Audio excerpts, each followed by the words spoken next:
নমস্কার, দেখছেন talk to Bangla. আমি অভিষেক রয়েছে প্রথম সাথে এই মুহূর্তে যে খবর নিয়ে উপস্থিত হয়েছি, ইরানের ওপর থেকে আপনারা জানেন যে আমেরিকা একটা প্রতিবন্ধকতা তুলে নিয়েছে এবং সেই প্রতিবন্ধকতাটা হচ্ছে তেল বিক্রি করতে পারবে ইরান সারা পৃথিবীকে। কিন্তু তাতে ভারতবর্ষের অবস্থানটা কি, ভারতবর্ষে তাতে কতটা ঠিক লাভ হবে কিংবা আদপে কি লাভ হবে, এই প্রশ্নগুলো উঠে আসছে। তার কারণ আপনারা জানেন যে ইরানের থেকে যে তেল আমরা কিনি, সেই তেল ভারতবর্ষ যদি কিনতে চায় তাহলে সেটা আনার ক্ষেত্রে ট্রান্সপোর্টেশন অনেক ধরনের সুবিধা, এবং অবশ্যই 5 থেকে 7 দিনের মধ্যে সেই তেলটা চলে আসে স্ট্রেট অফ হরমুজ দিয়ে। এবং তাছাড়া যেটা হবে যে ইরানের তেল যদি ভারতবর্ষ কিনতে পারে তাহলে সেই ক্ষেত্রে ইরানের তেল তো অত্যন্ত রিফাইন্ড একটা তেল, এবং সেক্ষেত্রে সেটাকে খুব একটা রিফাইন করে তারপর বেচতে হয় না পেট্রোল পাম্পের কাছে। তো এই জায়গাটা এই মুহূর্তে খুব গুরুত্বপূর্ণ হয়ে উঠেছে। কিন্তু ভারতবর্ষ তেল কিনতে চাইলে হবেটা কি? ইরান বলছে তাদের কাছে নাকি তেলই নেই। এইরকম পরিস্থিতি তৈরি হলোটা কেন, এবং ইরান কেন বলছে তাদের কাছে তেল নেই? এটার পেছনে কি ব্যাখ্যা থাকতে পারে? কোন রাজনীতি এটার পেছনে কাজ করছে, এবং সম্পূর্ণ বিষয়টা কোথায় গিয়ে আমেরিকা এই মুহূর্তে কন্ট্রোল করার যে চেষ্টা করছিল সেটা সম্পূর্ণ কন্ট্রোল করছে ইরান। তার কারণ তারা কোথাও গিয়ে একটা চীনের সঙ্গে পার্টনারশিপ করছে, অর্থাৎ চীন সাপোর্টটা দিচ্ছে ইরানকে। সমস্তটা বিস্তারিত ব্যাখ্যা করবো আপনাদের সামনে, এবং অবশ্যই বলবো যে এই মুহূর্তে সারা পৃথিবীর যে মানচিত্র সেটা কিভাবে আস্তে আস্তে বদলাচ্ছে, জিও পলিটিক্যাল দিক থেকে কিভাবে ইরানের হাতে কিংবা একদম ইরান, চীন এবং রাশিয়া এদের হাতে সম্পূর্ণ বিষয়টা চলে যাচ্ছে, এবং ভারতবর্ষ কোন দিকে থাকছে সেই ক্ষেত্রে সমস্তটা ব্যাখ্যা করার আগে অবশ্যই টক টু বাংলা ইউটিউব চ্যানেলকে সাবস্ক্রাইব করবেন। এই ভিডিও শেষ অবধি দেখুন, স্কিপ না করে। আপনাদের জানাই যে ভারতবর্ষের এখনো পর্যন্ত বিভিন্ন যে শিপ গুলো, জাহাজ গুলো, সেগুলো কিন্তু স্ট্রেট অফ হরমুজে রাখা আছে, এবং সেগুলো কোনো মতেই আনতে দিচ্ছে না ইরান। এখনো পর্যন্ত মাত্র 2টো জাহাজকে অ্যালাউ করেছে তারা, এবং সেটুকু নিয়েই ভারতবর্ষকে এখনো পর্যন্ত কাজ চালাতে হচ্ছে। কিন্তু সেই ক্ষেত্রে এই মুহূর্তে ভারতবর্ষের যে তেল সংকট এই মুহূর্তে দেখা দিয়েছে সেটা স্পষ্ট কিসের ভিত্তিতে আমরা বলতে পারি আপনাদের? তার কারণ প্রিমিয়াম পেট্রোল যেটা 112 টাকা দাম ছিল, সেই প্রিমিয়াম পেট্রোল 2 টাকা করে বৃদ্ধি পেয়েছে সারা ভারত জুড়ে। বিভিন্ন জায়গায় বিভিন্ন রকম দাম থাকে, পশ্চিমবঙ্গের ক্ষেত্রে আমরা যতদূর জানি 112 টাকা দাম ছিল, এবং সেই দামটা বেড়েছে 2 টাকা। এবং তার সঙ্গে ইন্ডাস্ট্রিয়াল ডিজেলের পার লিটারের দাম বেড়েছে 22 টাকা করে। সুতরাং এগুলো কিন্তু ইঙ্গিত দিচ্ছে যে নর্মাল পেট্রোলের দাম বাড়তে চলেছে খুব কম দিনের মধ্যেই। এখন রাশিয়ার থেকে আমরা তেল কিনছি, এবং রাশিয়ার থেকে তেল কিনছি আমেরিকা পারমিশন দেয়াতে। তো সেই জায়গা থেকে এই মুহূর্তে বেশ খানিকটা চাপের পরিস্থিতি তৈরি হয়েছে। তার কারণ ইরান বলছে আমাদের কাছে তেল নেই বিক্রি করার মতন। এবং আপনাদেরকে জানাই যে ভারতবর্ষ ইরানের থেকে তেল কিনতে কতটা পারবে এটাও নরেন্দ্র মোদী সরকারকে ডাইরেক্ট করছে ডোনাল্ড ট্রাম্প সরকার 2019 সাল থেকে।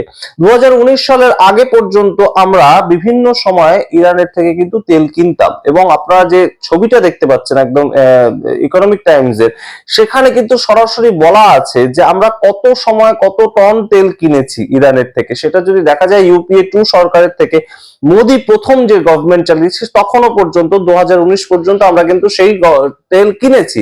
এবং ইরানের থেকে তেল কেনাটা আমাদের কাছে সবসময় লাভজনক, কিন্তু সেই লাভজনক ব্যবসাটাকে সম্পূর্ণ আমেরিকা বন্ধ করেছে।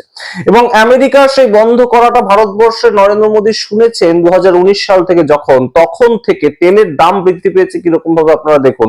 ইরানের থেকে যখন আমরা তেল কিনতাম তখন ইরান আমাদেরকে সস্তায় তেল দিত। ইরান আমাদের যদি তেল দিত তাতে ট্রান্সপোর্টেশন খরচ আমাদের কম হতো, এবং রিফাইন তেল দিত, তাই জন্য সেটাকে রিফাইন করার যে বিষয়টা সেটাও থাকতো না। একদম তেল কিনে নিয়ে এসে আমরা আমাদের পেট্রোল পাম্পে ঢুকিয়ে দিতে পারতাম, অর্থাৎ রিফাইনারিজ লাগতো না। এই জিনিসগুলো 2019 থেকে কমতে শুরু করেছে, একটা ব্র্যাকেটের মধ্যে আসতে শুরু করছে। যত ইচ্ছা তেল আমরা আর ইরানের থেকে কিনতে পারছি না। তার কারণটা কি? আমেরিকা আমাদেরকে না করে দিয়েছে, এবং নরেন্দ্র মোদী সরকার সেই নাটাকে শুনেছে।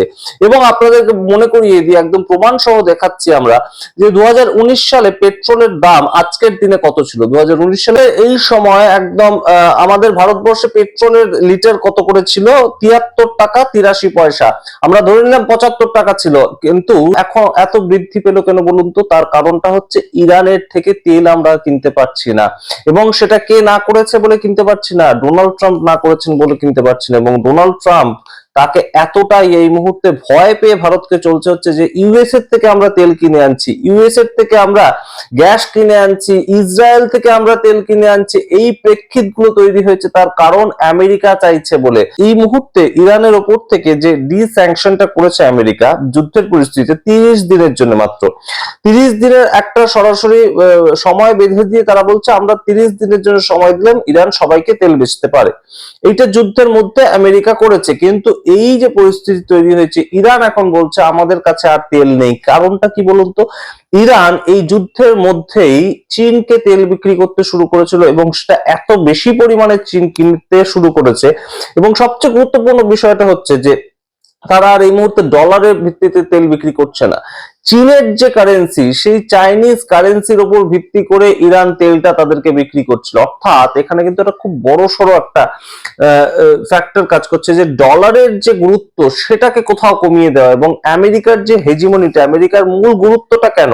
কারণ তাদের কারেন্সিটা সারা পৃথিবীতে চলে, ডলারটা সারা পৃথিবীতে চলে বিভিন্ন বিনিময়ের মাধ্যম হিসেবে, এবং সেই ডলারের যে গুরুত্বটা সেটাকে কমিয়ে দেওয়ার চেষ্টা করছে ইরান, এবং কাদের গুরুত্বটাকে বাড়ানোর চেষ্টা করছে? Chinese currency. এবং চাইনিজ কারেন্সি দিয়ে যদি চায়না তেল কেনে, এবার আমাদেরকে কি করতে হবে? তাহলে চাইনিজ থেকে এর সরাসরি তেল কিনতে হবে। এই পরিস্থিতিটা তৈরি করছে ইরান এবং চায়না মিলে। এবং এই মুহূর্তে ইরান আরো খুব গুরুত্বপূর্ণ একটা জায়গা তৈরি করছে। ইরান যে জায়গাটা তৈরি করছে আপনাদেরকে জানাই, তারা বলছে যে আমাদের কাছে তেল নেই এবং আমরা তেল বিক্রি করতে পারবো না, এবং আমাদের সমস্ত দিক থেকে যেভাবে একদম খরচ খরচা হয়ে গিয়েছে, যেভাবে আমাদেরকে নষ্ট করে দিচ্ছে ইসরায়েল এবং আমেরিকা, সেটা করে তারা কি করতে চাইছে? সারা পৃথিবীর সামনে প্রজেক্ট করতে চাইছে যে আমেরিকা আমাদের কতটা ক্ষতি করেছে, আমেরিকার জন্য আমরা ব্যবসায়িক ভাবে অর্থনৈতিক ভাবে সম্পূর্ণ ধ্বংস হয়ে যাচ্ছি। সেই বিষয়টা কিন্তু তুলে ধরতে পারছে তারা। এবং অবশ্যই এই মুহূর্তে গালফ কান্ট্রি গুলো থেকে শুরু করে বিভিন্ন জায়গায় কিন্তু তেলের একটা হাহাকার রয়েছে। আমরা যে কোনো জায়গা থেকে তেল কিনতে পারছি না, আমরা রাশিয়ার থেকে ইরানের থেকে তেল কিনতে পারছি না। তার কারণটা এটাই, আমেরিকা সেটাকে অ্যালাউ করছে না। এবং আমেরিকার সঙ্গে আমরা সম্পূর্ণভাবে কোথায় আটকা পড়েছিলাম বলুন তো? অ্যাপস্টিন ফাইলে। অ্যাপস্টিন ফাইল না হয় আজকে বেরিয়েছে, কিন্তু 2019 সাল থেকে এই সম্পূর্ণ বিষয়টাকে নিয়ে ঘাটাঘাটি চলছিল। এপস্টিন তার আগেই ধরা পড়েছিলেন এবং সেই সময় থেকে কমপ্লিটলি আমেরিকা চাপ দিচ্ছিল ভারতবর্ষকে। সুতরাং এপস্টিন ফাইল সহ বিভিন্ন জায়গা, আদানির নামে মামলা থেকে শুরু করে বিভিন্ন কিছু আমেরিকাতে যেভাবে ঘটেছে, সেই প্রমাণগুলো আমেরিকার কাছে কোথাও রয়েছে। এবং সেই জন্যই কিন্তু এই মুহূর্তে আন্তর্জাতিক বিশ্লেষকরা বলছেন যে ভারতবর্ষ সম্পূর্ণভাবে আমেরিকা যা বলবে সেটা করতে বাধ্য। তার কারণ তারা তাদের কথা ছাড়া, তাদের ইশারা ছাড়া কিচ্ছু করতে পারবে না। এবং সেই জন্যই আজকের দিনে দাঁড়িয়ে এই যে আমাদের 75 টাকার পেট্রোল আজকে 106 টাকা দিয়ে কিনতে হচ্ছে, সেটা আরো বাড়ার সম্ভাবনা রয়েছে। সেটার নেপথ্য কিন্তু এই কাহিনীটাই রয়েছে। এবং এই মুহূর্তে ইরানের উপর ডিস্যাংশন তুলে দেওয়ার পর থেকে ইরান সম্পূর্ণভাবে দেখে নিয়েছে যে তাদের যুদ্ধের সময় গত 20-22 দিন ধরে কারা তাদের সঙ্গে ছিল। রাশিয়া তাদের সঙ্গে ছিল, চায়না তাদের সঙ্গে ছিল, এবং তাদের হয়ে চিঠি লিখেছে যে ইরানকে এভাবে অ্যাটাক করা হচ্ছে কেন, এই সম্বন্ধে চিঠি লিখেছে। এবং সেই ইউএন কে কমপ্লিটলি ভাবে তারা যে সরাসরি অভিযোগ জানিয়েছে ইউএস এর সম্পর্কে, ইউএস এর বিরুদ্ধে, সেই জায়গাটা কিন্তু ইরান এই মুহূর্তে তাদেরকে সাহায্য করছে। এবং ভারতবর্ষ যেহেতু সম্পূর্ণ নিশ্চুপ ছিল, নিরাপদে ছিল, সম্পূর্ণভাবে তারা জানিয়েছিল যে আমরা ইসরায়েলের সঙ্গে রয়েছি, সেই জায়গাটা কিন্তু কোথাও গিয়ে এই মুহূর্তে বেশ একটা চাপের পরিস্থিতি তৈরি করেছে। এবং ভারতবর্ষকে তার দাম দিতে হবে। কিন্তু অবশ্যই এই মুহূর্তে স্যাংশন তুলে দিলেও কোনো মতেই কিন্তু ইরান তেল বিক্রি করতে চাইছে না। এবং তেল বিক্রি করছে কাদেরকে? যাদেরকে তারা চাইছে, যারা তাদের সঙ্গে সম্পর্ক ভালো রেখেছিল। যুদ্ধের পরিস্থিতিতে আলী খামেনেইর মৃত্যুকে নিয়ে যারা সম্পূর্ণভাবে শোক জ্ঞাপন করেছিল এবং ইত্যাদি ঘটনা, সেই সময় অবশ্যই তারা কিন্তু সেগুলোকে নোটিস করেছে। এবং অবশ্যই সেটার প্রভাব এখন ভারতবর্ষের উপর পড়তে চলেছে এবং ভারতবর্ষের সমস্ত দিক থেকে ক্ষতি হতে চলেছে। তার কারণ ইরান কুয়েতকে যেভাবে ধ্বংস করেছে, কুয়েতের গ্যাস ফিল্ড যেভাবে ধ্বংস করেছে, কুয়েত থেকে 40% গ্যাস আসতো ভারতে, এখন সেই গ্যাস আমেরিকার থেকে কিনতে হচ্ছে ভারতবর্ষকে। এলপিজি ক্রাইসিস যেটা তৈরি হয়েছে সেটা আরো বৃহৎ পরিমাণে তৈরি হওয়ার একটা সম্ভাবনা রয়েছে। কারণ আমেরিকার থেকে গ্যাস যদি কিনতে হয় তাহলে আরো বেশি টাকা দিয়ে ভারতবর্ষকে কিনতে হবে। এবং সম্পূর্ণ যে জায়গাটা তৈরি হয়েছিল, ইরানের থেকে তেল কেনা হবে, কুয়েতের থেকে গ্যাস কেনা হবে, এইগুলোকে সম্পূর্ণ আমেরিকা কিন্তু সাইডলাইন করেছে ভারতের জন্য। তাই আরো খারাপ দিন আসছে, এটা বলে দেওয়ার খুব একটা কিন্তু অসুবিধার জায়গা থাকে না। এবং এই মুহূর্তে ভারত সরকার যদি তাদের স্ট্যান্ড পয়েন্টটা এখনো পর্যন্ত ক্লিয়ার না করে, ইরানের সঙ্গে যদি বন্ধুত্বপূর্ণ একটা সম্পর্ক না করে, ইরানের সঙ্গে যদি আরো তাদের ব্যবসা বাণিজ্য না বাড়ানোর কথা চিন্তা করে, তাহলে কিন্তু অবশ্যই এই মুহূর্তে তার পরিণতি আরো রসাতলে যাবে। এই সমস্ত জিনিসের দাম আরো বৃদ্ধি পাবে, পেট্রোল থেকে রান্নার গ্যাস সমস্ত কিছু কিন্তু আরো বেশ খানিকটা চাপের পরিস্থিতি দেখতে হবে অন্তত আগামী 2 থেকে 3 বছর। যুদ্ধ থেমে গেলে তারপরেও বলছি। সুতরাং এই মুহূর্তে সম্পূর্ণ বিষয়টা আপনাদের সামনে রাখলাম। এই মুহূর্তে যুদ্ধের যা পরিস্থিতি, তাতে কিন্তু অবশ্যই ভারতবর্ষ তেল কিনতে চাইছে, ইরান তেল দিতে চাইছে না। সেটা খুব খারাপ একটা পরিস্থিতি। অবশ্যই সারা পৃথিবীর কাছে, বিভিন্ন দেশের কাছে ইরান তেল বিক্রি করছে, ভারতবর্ষ বলছে আমাদের কাছে তেল, ভারতবর্ষ কিনতে গেলে ইরান বলছে আমাদের কাছে তেল নেই।